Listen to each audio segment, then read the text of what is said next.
Assalamualaikum warahmatullahi wabarakatuh. Kembali lagi di bimbelbelajar.com. Kali ini kita akan belajar mengenai SJT dan PJK. Ya, semoga kabar dari teman-teman pada kesempatan kali ini sehat dan walafiat. Jadi kita bisa belajar ya.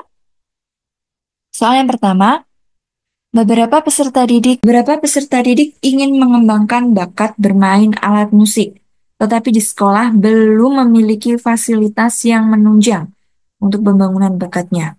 Sebagai seorang guru, hal apa yang akan Anda lakukan? A. Mengajukan usulan ke sekolah agar dilakukan pengadaan yang berkaitan dengan alat musik sehingga bakat peserta didik menjadi tersalurkan. B. Mencarikan informasi tempat yang dapat digunakan untuk pelatihan musik oleh para peserta didik dengan biaya yang terjangkau. C. Mengusulkan diadakan kegiatan ekskul musik dan mendorong peserta didik untuk mengikuti lomba yang berkaitan dengan seni musik.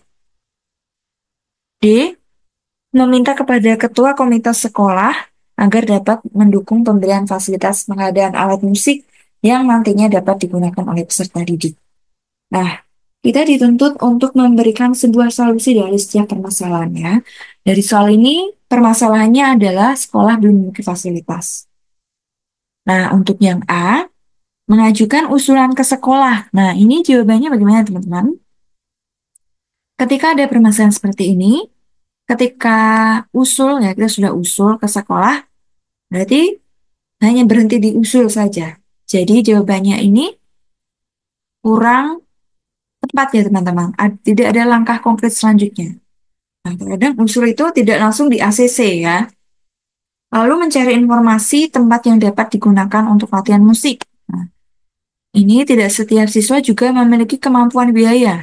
Sekolah juga harus dituntut bisa menyelesaikan permasalahan. Lalu mengusulkan diadakan kegiatan ekskul musik dan pendorong peserta didik untuk mengikuti lomba yang berkaitan dengan musik. Nah, jawabannya ini ya, teman-teman. Lalu untuk meminta kepada ketua komite agar dapat mendukung pemberian fasilitas yang juga kurang tepat, karena ketua komite itu erat kaitannya dengan orang tua, dengan fasilitas itu kaitannya dengan dana ya teman-teman. Jadi tidak semudah itu uh, orang tua kita paksa untuk mendukung pemberi fasilitas ya teman-teman. Ada pungli dan sebagainya. Jadi yang D ini kurang tepat ya teman-teman. Jadi jawaban yang tepat adalah C, mengusulkan diadakannya kegiatan ekskul musik. Anda baru saja diterima sebagai guru SMA yang lokasinya jauh terpencil dari pusat kota. Segala sarana dan prasarana serta akses informasi masih sangat minim.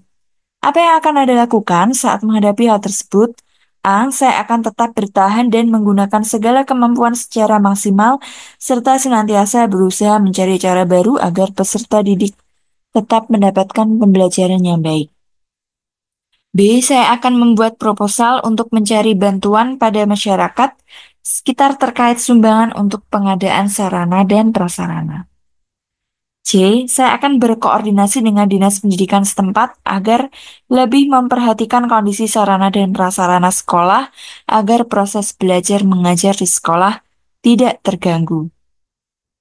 D. Saya akan menerima kondisi yang ada serta menjalankan tugas sebagai guru agar kegiatan belajar mengajar tetap berlangsung.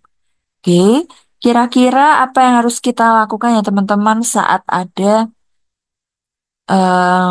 permasalahan seperti ini? Kita bahas satu persatu ya, mulai dari opsi B, saya akan membuat proposal. Nah, bantuan pada masyarakat. Nah, ini berkaitan dengan kita mencari bantuan. Ya, kita kapasitasnya di sini adalah sebagai seorang guru ya, teman-teman. Jadi, untuk kita memberikan bantuan, itu sebaiknya, mencari bantuan itu sebaiknya dilakukan, kita juga harus berkonsultasi ya, dengan pihak-pihak terkait. Nah, ini terkait dengan sekolah ya, bukan dengan pribadi kita. Jadi, jawaban B ini kurang tepat ya, teman-teman. Lalu, jawaban yang C, saya akan berkoordinasi dengan Dinas Pendidikan agar lebih memperhatikan kondisi sarana dan prasarana. Nah, untuk yang ini kita juga harus berkapasitas bahwa kita di sekolah itu harus mengadakan kolaborasi ya. Mulai dari kepala sekolah, atau wakil kurikulum, wakil kesiswaan, dan warga sekolah yang lain, misalnya seperti itu. Jadi, jawaban yang C ini kurang tepat. Lalu antara A dan D ini sebenarnya hampir sama ya teman-teman. Jadi kalau yang perbedaannya ya, yang A itu tetap bertahan tetapi dia mencari cara baru. Mungkin mencari cara barunya dengan berkolaborasi dengan kepala sekolah-sekolah. Nah, itu kita membuat sebuah proposal itu juga harus ada kolaborasinya. Ya, jadi jawaban yang A itu adalah jawaban yang tepat ya, lebih tepat gitu ya. Karena ini yang D kita terkesan hanya menerima kondisi. Jadi tidak ada proaktif ya, tidak ada solusi yang akan kita berikan kepada sekolah. Oke, next. Sebagai seorang guru, Anda memiliki cara tersendiri untuk mengajarkan sikap patriotisme kepada para peserta didik. Adapun cara yang paling sesuai dengan diri Anda. A. Berdiskusi dengan peserta didik untuk mengetahui pemahamannya mengenai pejuang. B. Mengajak peserta didik mengikuti kegiatan upacara bendera dengan hikmat. C. Berdiskusi dengan peserta didik tentang sejarah kemerdekaan negara Republik Indonesia. Dia mendorong peserta didik untuk berprestasi di bidang kesenian, olahraga, maupun akademis. Ya, apa sih sikap patriotisme itu? Ya, sikap patriotisme itu adalah sikap yang dimana kita merasa cinta tanah air, ya, memperjuangkan apa sih yang terbaik untuk bangsa dan negara. Nah, itu ya. Jadi kita bahas satu persatu, mulai dari opsi A. Berdiskusi dengan peserta didik, ya, mengenai pemahaman. Nah, kita mengajarkan sikap ya. Jadi kalau yang A itu kita hanya memberikan pemahaman. Jadi belum ada langkah-langkah konkretnya ya atau sikap yang berkaitan dengan patriotisme itu seperti apa. Jadi yang A kurang tepat ya teman-teman. Lalu yang C berdiskusi dengan peserta didiknya tentang sejarah kemerdekaan. Nah, ini hampir sama ya jawabannya antara A dan C. Lalu ada mendorong peserta didik untuk berprestasi. Nah, di bidang kesenian, olahraga, maupun akademis. Nah, untuk yang D ini sebenarnya jawabannya itu juga hampir mirip ya. Kita berusaha mengharumkan nama bangsa ya, menggunakan kesenian, misal. Nah, misal jawaban D itu akan lebih baik ya kalau ada kalimat seperti itu. Ya, untuk mengharumkan nama bangsa gitu ya. Jadi terkait dengan jawaban ini, kita akan memilih yang benar adalah jawaban yang B ya teman-teman ya. Oke, next kita ke soal yang keempat. Seorang guru wanita di salah satu sekolah sering terlambat karena anaknya berangkat sekolah terlebih dahulu. Hal ini membuat proses belajar mengajar menjadi terhambat. Sebagai rekan sejawat, apa yang akan Anda lakukan? A. Melaporkan kepada kepala sekolah agar guru tersebut dinasihati. B. Memberikan usulan kepada kepala sekolah agar diadakan evaluasi mengenai kedisiplinan terutama kepada jam kerja. C. Melakukan pendekatan secara personal kepada rekan sejawat dan memberikan alternatif solusi agar lebih dapat mengelola waktu dengan baik. Dia meminta kepada teman dekat guru tersebut untuk mengingatkan yang bersangkutan agar lebih memperhatikan kedisiplinan. Nah, jadi kita sebagai seorang guru itu harus aktif juga ya, beradaptasi dan kita harus bisa menerima kritik dan saran.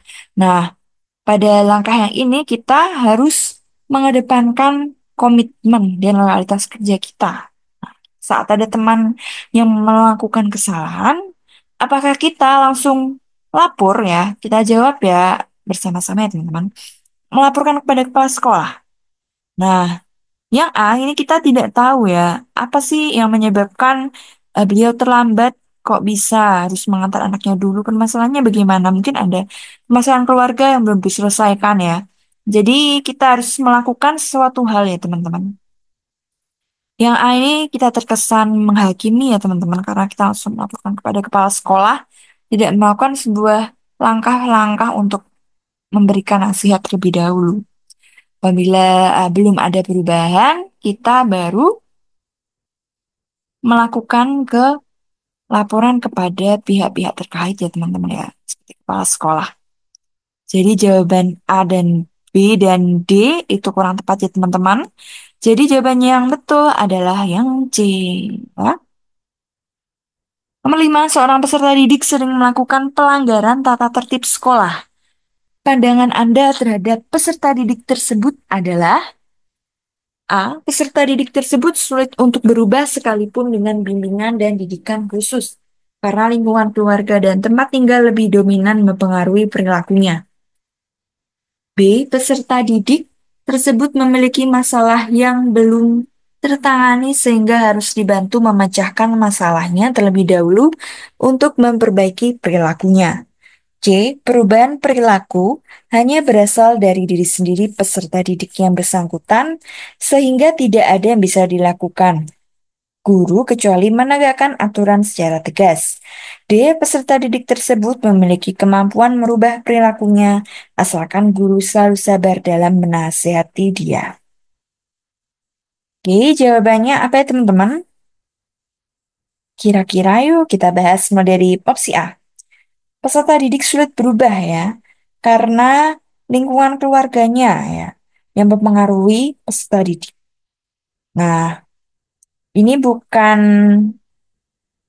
menjadi sebuah alasan ya teman-teman ya, apabila ada permasalahan, kita juga harus memang memahami lingkungan keluarganya. Kita harus mengerti bagaimana kondisi siswa tersebut.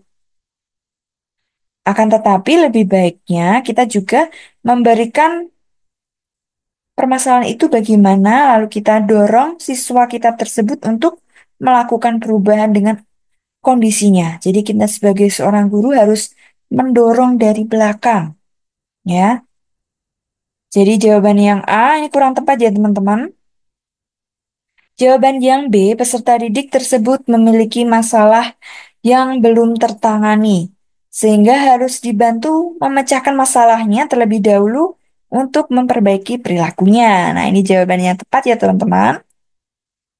Lalu yang C, ya perubahan perilaku hanya berasal dari siswa, sehingga tidak ada yang bisa dilakukan kecuali menegakkan aturan. Nah, ini jawaban yang ini itu memang betul ya, kita kadang menggunakan tata tertib sekolah ya.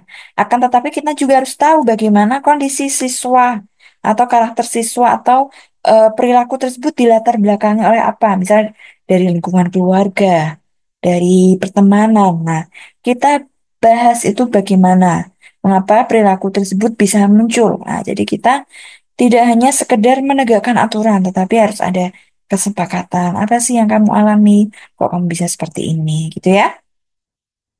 Jadi jawaban ini kurang tepat ya teman-teman. Lalu yang D, peserta didik tersebut memiliki kemampuan merubah perilakunya asalkan guru selalu sabar dan dalam menasihati.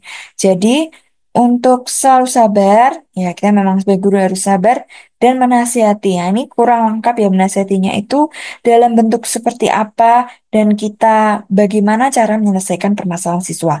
Jadi kita dalam sebagai seorang guru harus proaktif menyelesaikan permasalahan yang dialami oleh peserta didik. Yang nomor 6. Anda memiliki tetangga yang anaknya tidak didaftarkan ke sekolah meskipun sudah memasuki usia sekolah. Hal tersebut terjadi karena anak tersebut adalah anak berkebutuhan khusus atau ABK. Sebagai tetangga yang berprofesi sebagai guru, apa yang Anda lakukan? A. Menjelaskan kepada orang tua bahwa anak berkebutuhan khusus juga memiliki hak untuk sekolah dan terdapat banyak sekolah yang mau menerima ABK sebagai siswanya. B. Menyarankan kepada orang tuanya agar menyekolahkan anaknya di sekolah luar biasa atau SLB agar tidak melanggar hak asasi manusia. C. Meminta kepada aparatur desa untuk mendatangi orang tua tersebut agar mau menyekolahkan anaknya menyandang ABK. D. Meminta guru SLB atau guru pendamping khusus untuk mendatangi dan meyakinkan orang tua tersebut agar mau menyekolahkan anaknya. Nah, kita sebagai seorang guru, ketika siswa memiliki kebutuhan khusus, nah, jadi kita tidak boleh bersikap menyinggung orang tua siswa dan siswa tersebut ya teman-teman ya, peserta didik tersebut ya. Jadi kita jawab satu persatu. Mulai dari opsi A, menjelaskan kepada orang tua bahwa anak berkebutuhan khusus juga memiliki hak untuk sekolah dan terdapat banyak sekolah yang mau menerima siswa ABK. Lalu yang B, menyarankan kepada orang tuanya. Nah, ini hampir sama ya. Jawabannya antara menjelaskan dan menyarankan. Nah, ketika kita dihadapkan sebuah masalah, ya, apakah kita langsung hanya sekedar ketika ada solusi ya, dalam masalah ini harus ada solusinya, apakah kita harus hanya menjelaskan atau cukup menyarankan saja? Kira-kira bagaimana? Nah, ketika ada masalah, kita lihat bahwa kita juga harus ada alasan kenapa siswa tersebut harus masuk ke SLB. Bagaimana sih? Nah, kita harus menjelaskan bagaimana kondisi siswanya, bagaimana permasalahannya. Jadi, jawaban yang tepat adalah jawaban yang A, ya. Lalu tujuh, di dalam kelas, seorang guru mengetahui bahwa peserta didik yang mengalami kecelakaan fisik mendapatkan ejekan dari temannya tentang kecacatan fisik saat proses belajar mengajar sedang berlangsung. Sebagai seorang guru, menanggapi hal tersebut yang Anda lakukan adalah A. Menghukum peserta didik yang mengejek karena akibat perbuatannya pelajaran di kelas menjadi terganggu. B. Membiarkan kejadian itu karena sangat penting untuk bisa menuntaskan materi pelajaran yang masih banyak dan belum tercapai. C. Mengingatkan kepada peserta didik yang mengejek dan peserta didik yang lain agar tidak saling mengejek karena setiap orang memiliki harga diri. D. Mendiskusikan dengan peserta didik di kelas mengenai cara menghargai dan menerima orang lain dengan kelebihan dan kekurangan, yaitu dengan cara bersyukur. Oke, kita bahas satu persatu ya, teman-teman. Mulai dari opsi yang A ya. Kita sebagai seorang guru harus memberikan solusi yang baik ya, solusi yang terbaik bagi semua peserta didik. Nah, untuk semua perilaku itu kita tidak harus langsung menghukum ya. Ini kita harus tahu bagaimana, kita harus memberikan kesepakatan kelas, harus memberikan cara yang terbaik ya untuk saling menghargai satu sama lain. Oke, jadi jawabannya aku yang tepat. Nah, apalagi yang B ya, membiarkan kejadian, ini juga sangat tidak tepat, lalu mengingatkan kepada peserta didik untuk tidak saling mengejek ya. Ini hanya sekedar mengingatkan ya. Lalu yang D adalah mendiskusikan dengan peserta didik. Nah, mengenai cara menghargai dan dengan kelebihan dan kekurangan, yaitu dengan cara bersyukur. Jadi yang C ini kurang tepat ya teman-teman, kurang lengkap. Jadi jawaban yang D ini adalah solusi yang terbaik dari semua opsi. Oke, soal yang ke-8. Sebagai seorang guru ketika ada siswa melanggar peraturan, Anda menegur peserta didik tersebut secara baik.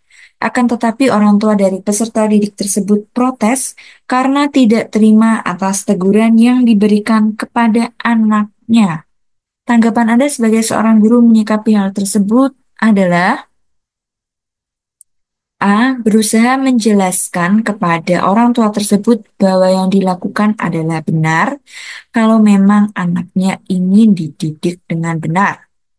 B. Menjawab protes dengan orang tua peserta didik dengan menyatakan bahwa kalau anaknya tidak boleh ditegur, maka bisa dididik sendiri di rumah. C. Menyiapkan kepada pimpinan sekolah tentang masalah dan protes orang tua tersebut dan meminta kepada kepala sekolah untuk menanggapi protes tersebut.